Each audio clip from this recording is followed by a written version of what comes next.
One.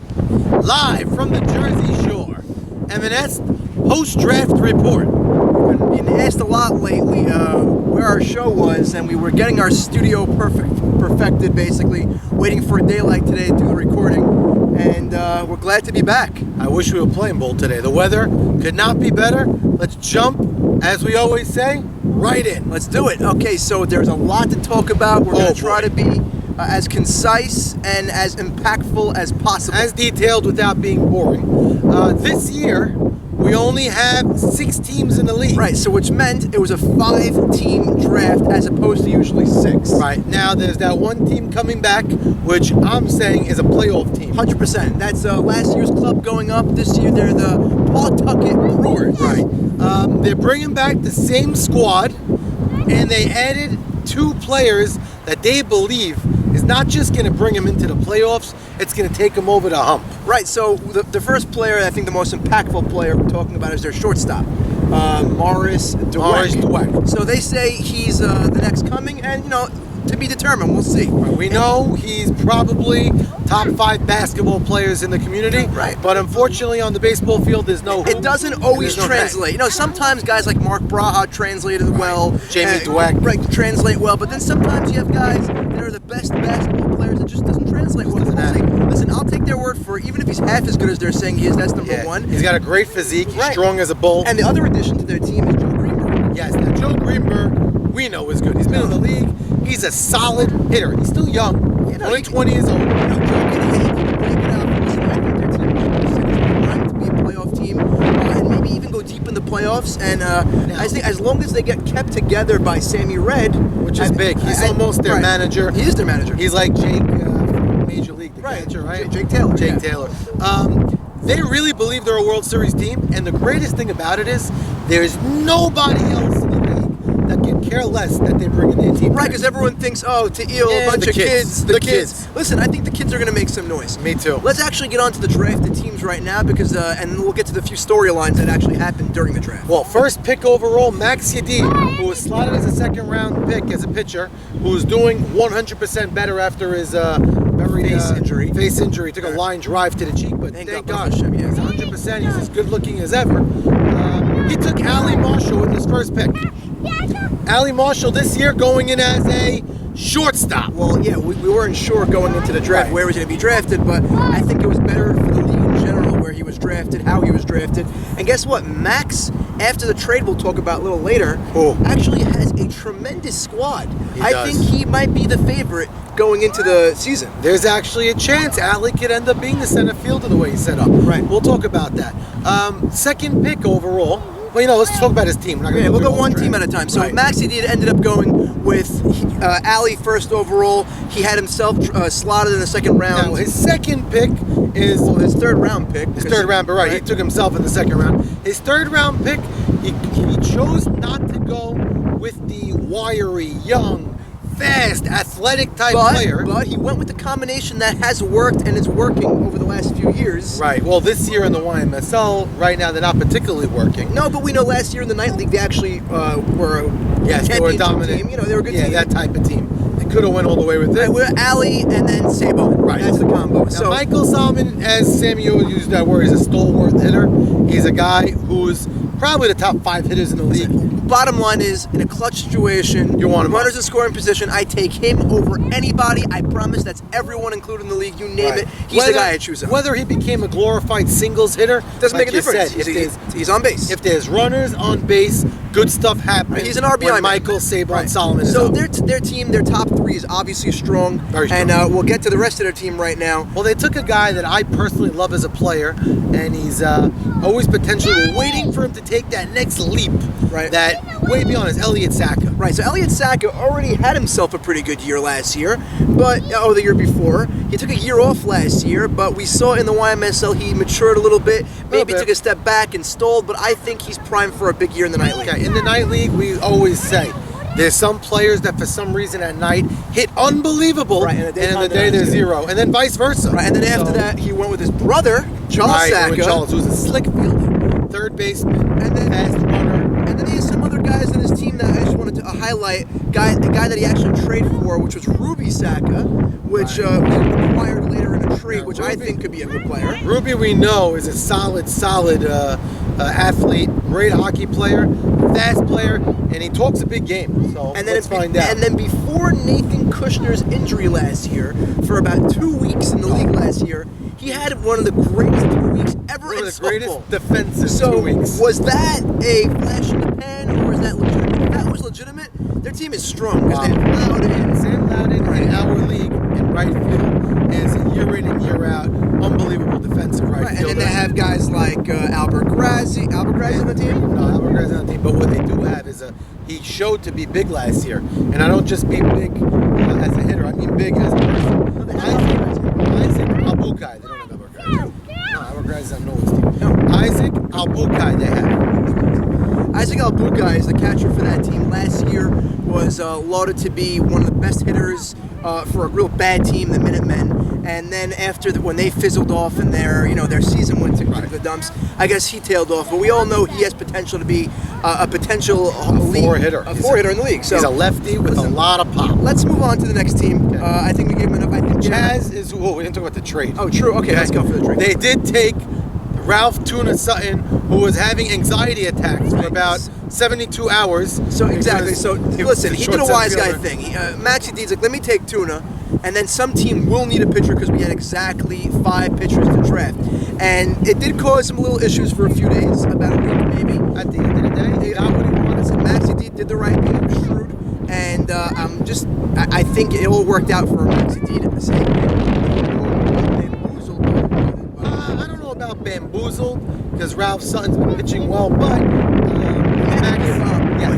Isaac Chazanoff, who is a really good outfielder, who's making this Maxi D squad now a solid outfielder. No, he solidified their team. You got Chaz, Elliott Saka, and Loudon out there.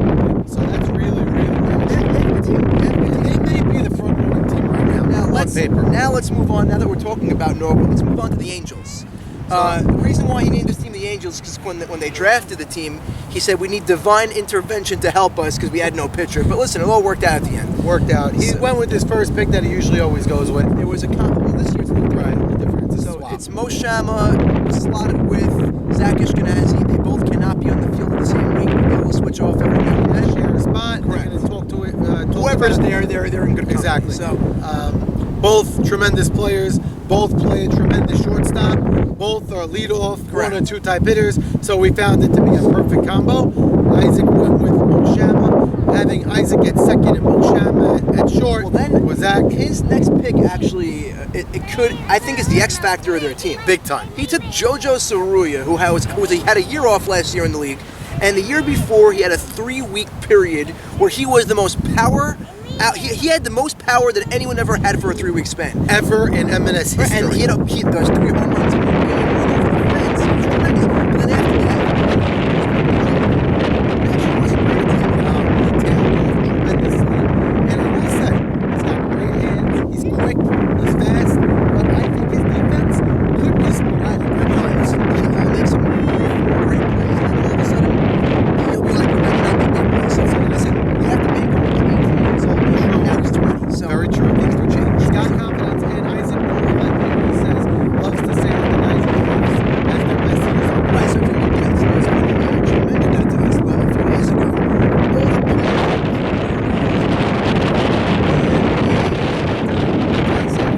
One of them being David Herrera, MVP.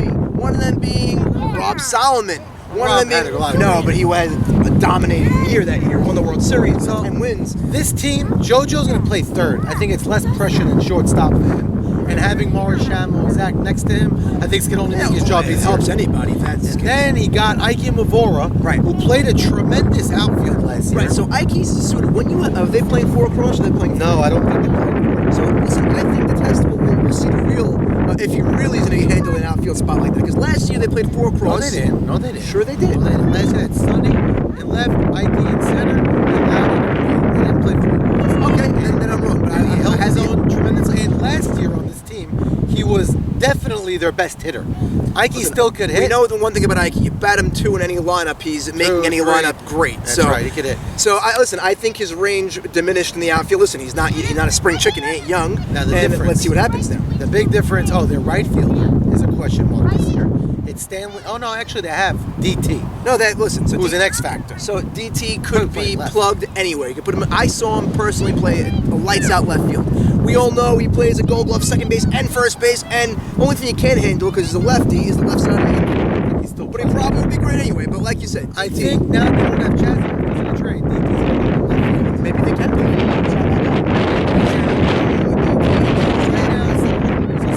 Ralph Shearer is an X factor on this team. Probably the top. How many X factors can they have? They have a few. Ralph Shearer is probably one of the fastest guys in the league. He hasn't played in a while. Yeah, so we don't know. He was fast 3 years ago. He's still in good shape. So you can imagine. He's seen him flips by winning and stays. Listen, Ralph Shearer is definitely athletic, but we don't know. Last year, Ralph Hannon had a tremendous year for him. Is Ralph Sutton going to take that bunch and take it to the mound and pitch great? Ralph Sutton is what you call, he's a lightning bolt because he could be the best pitcher for about 2 weeks and he could be a terrible pitcher for about 2 weeks. Sometimes he can get listen, I think he's going to take the next step. I think under Norwood's guidance he'll be great. And he's been pitching very well Sunday morning. YMSL, he's been pitching well. I think Ralph, he has tweaked a little bit because he got spanked in the World Series last year against Norwood, and I think he's not going to forget that and keep a chip on his shoulder. Line drives are still going. Listen, by the way, that's 2 teams in a row that are 2 strong teams. Yeah, very So good. now let's get on to the next team, which will be, give me a second. The third team we're going to be talking about will be the rookie Baltimore Oriole captain David Harari. David Harari picked a very interesting team. Listen, another big trade. Off the bat, there was a huge trade that actually went down yesterday or 2 days ago. But I just want to start backwards with this team. He took his 2 brothers, Morris and Ellie.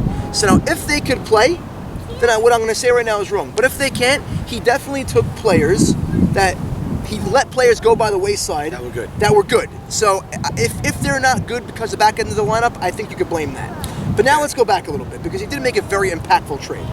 He actually his first pick was David Farka, right, and then his second pick was Morris Casson. In essence, he made a trade with Natan Safdie for his first 2 picks. Right, so their first 2 picks for his first 2 picks. Like Max just said, he took Farka and then Mocas, and then he dealt Farka and Mocas for Shimmy Cohen. Shimmy Cohen, who, listen, people say he's not as great as he is, but guess what? They have no idea what he is. He's great. Yeah, he's great. He's actually a great player. I think he doesn't get the accolades because he's Ademi. He's Ademi, and he only plays in our night league.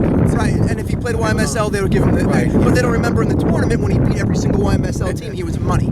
So, and he could play shortstop, he could play left field, he could play center. Solid. So basically, let's do 1 for 1 on the trade. It was Farka for Shimmy. Now, you want to say, I could be straight up with this. Farka on his best day is probably the best guy in the trade. Farka on his best day is the most talented guy in the league. Maybe. But just overall, over the course of the year, let's see what happens. And then Mo Casson is playing shortstop now because of his trade. Right. Mo Casson is playing shortstop, and Billy Miz going to David Harari's team. Right, so basically it's Mo Casson for Billy Miz. You can say David Harari's team got a little bit more athletic. Definitely. Because Billy Miz and Jimmy probably both faster than Mo Casson. No, listen, it was both teams needed those players. It made sense. It ended up working, and you can't say that, why don't you draft him? Because the way the draft played out, that's why they needed David Harari needed some athleticism in the beginning of the lineup. Right. And now he has Billy Miz, Shimmy 1-2, and he has himself in this night league. Correct. We know David's a hitter. And then he has Maurice Haber. And he has Ralph Hannon. Yes, and Ralph Hannon. So he wasn't lacking pop after the trade. He has a very interesting team. If it clicks, they're going to be dynamic. Now, there's a question mark on their team, who I don't think is a question mark.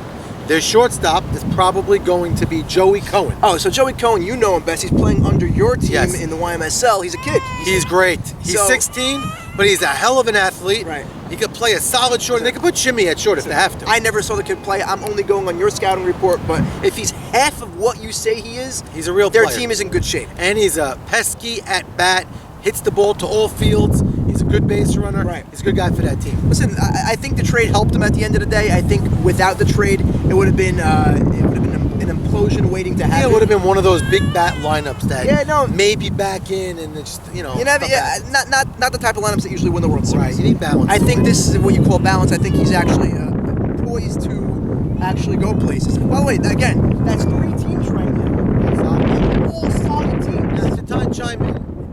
Ellis Harari, his older brother that he took, the older one of Ellie, whatever.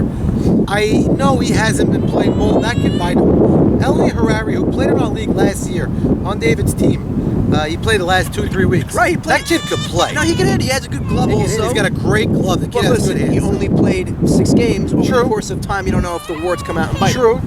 But I think that kid could play. He took him high. I think but he could took play. him in like the 7th round or Yeah, something. no, So- but he could play. I think he really Listen, can. at the end of the day, his team, if they click, obviously can be a World Series contender. So far, we went through all the teams. There isn't any dud No, team. total dud. Then the next team, we already discussed the Brewers, so now I'm going to skip over them. Right, the Brewers are the young team. Right, we now spoke we're going about. to talk about they're called the Padres this year, but they're more affectionately known as the Revenge of the Balbino. That's right. So That's Michael, not Saban. Right, so not Saban had one of the magic carpet ride seasons we ever had. It was like a feel-good story throughout the It year. really was a lot of fun. And it only came to a screeching halt until they collapsed in the World Series. And Well, they actually won the first game of the World Series. Right. And Michael Cohen, who was Michael Saban, Michael not did we ever Saban's talk first about pick. this on camera? We did. We may have. So Norwood, as we know, which is the nemesis of this team, kind of put Michael, the MVP Cohen, also the batting champion Cohen, on the shelf. on the shelf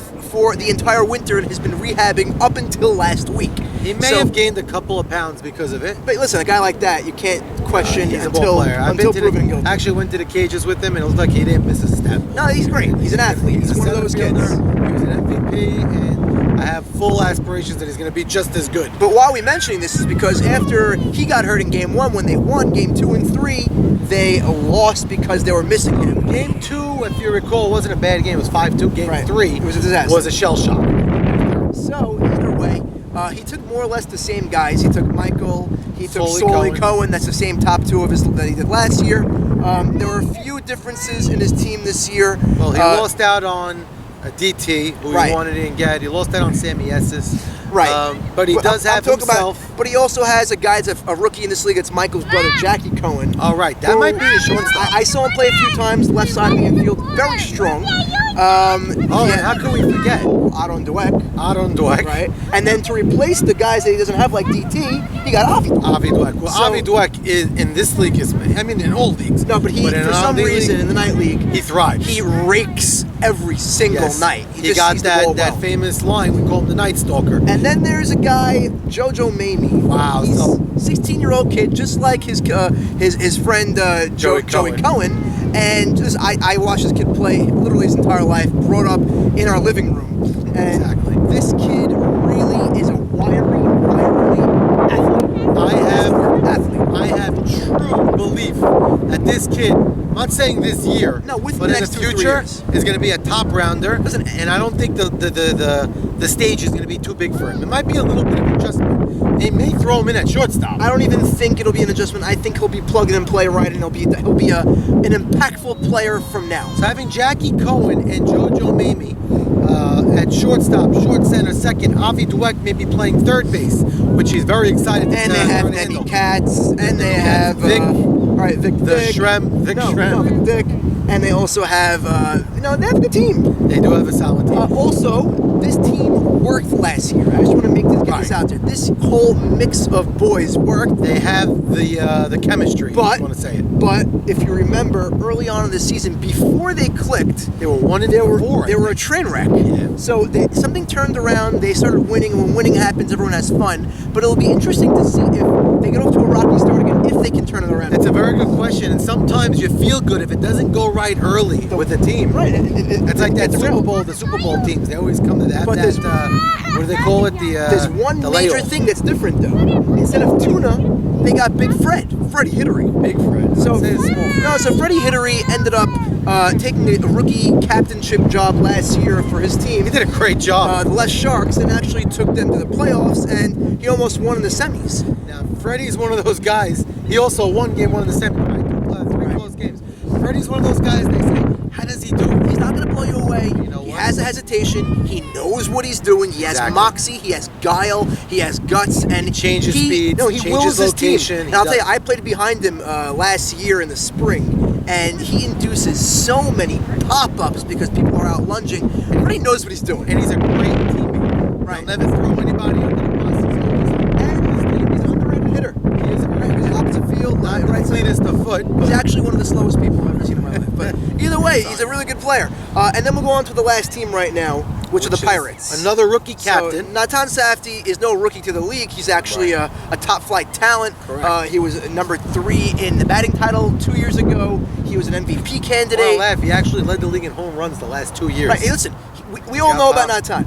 From home to first, he's probably the fastest player we will ever see. Yeah, in the He's a community lefty, right now. and he just starts running before he swings the bat. Something crazy. And then when he puts the ball in the gap, it's a home run or a triple. So now, to trace back to that trade, that trade, one of the Natan's problems he had after the draft was he was lacking power. And now he has Morris Casson and David Parker. Right, so he has the power he needs. There's his 3-4 in the lineup. That's why he made the trade. Correct. And listen, he has Steven Isulin, Moshe Azachi, Mark Cohen. Listen, Mark Cohen last year led the league in strikeouts. So they took Mark Cohen higher. High. Yeah. He went second pitcher taken in the draft. I have actually information. Mark Cohen was Mike, excuse me, please go over there. Mark Cohen was only drafted because Shimmy Cohen told Natan, I can't hit Mark. And now he got traded. That's very funny. That's a true story, by the way. That's very funny. So now that whole trade, I don't know what happened with Natan, but that's pretty interesting. Then there's kids that you're high on, like Ben Kane. I played with the kid. And we saw 8 years ago, he had great hands. Right. So. And last year, Benny Rishke, actually towards the end of the year of Legends of the Fall, had a really good end of the season. Yeah, by the way, he hit very well at the end, and he ended up playing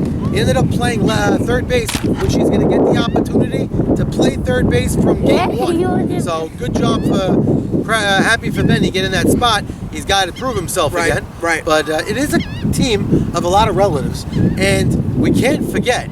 Well, Bobby, Yosef. I would almost call Yosef a rookie. He came at the end of last year. This kid Yosef Safdie could really swing the bat.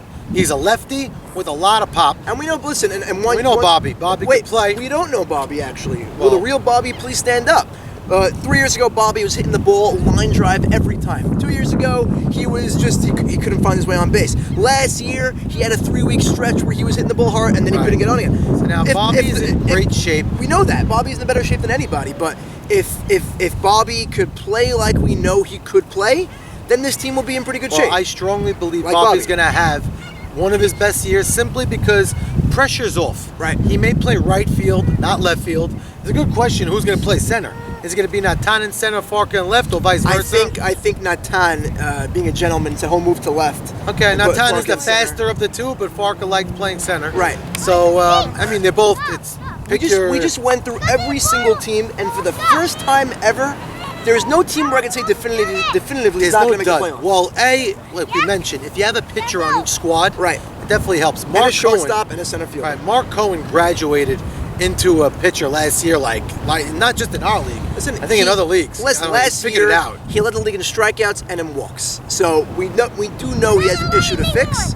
And if he fixes that and he just somehow gets I think that's his success also, the fact that he's so effectively wild. Yeah, they get crazy. They're scared of him. You know if the ball's going to go at your head. Listen, he's very tough to hit. If you go the other way with that mindset, you probably get that was a success story for how to hit him last year. But now the he could unravel also. If you're going to say a question mark on this team, I think he could do it, but it's Morris Casson, the mainstay shortstop. Well, like I said in the email a few days ago, he did play shortstop 2 weeks ago in the YMSL, and I heard he was locked down. So it was good. I just think, he's not going to be so rangy, but it'll be good with his hands. I think he has a good arm. We know he's the best teammate, as we all know.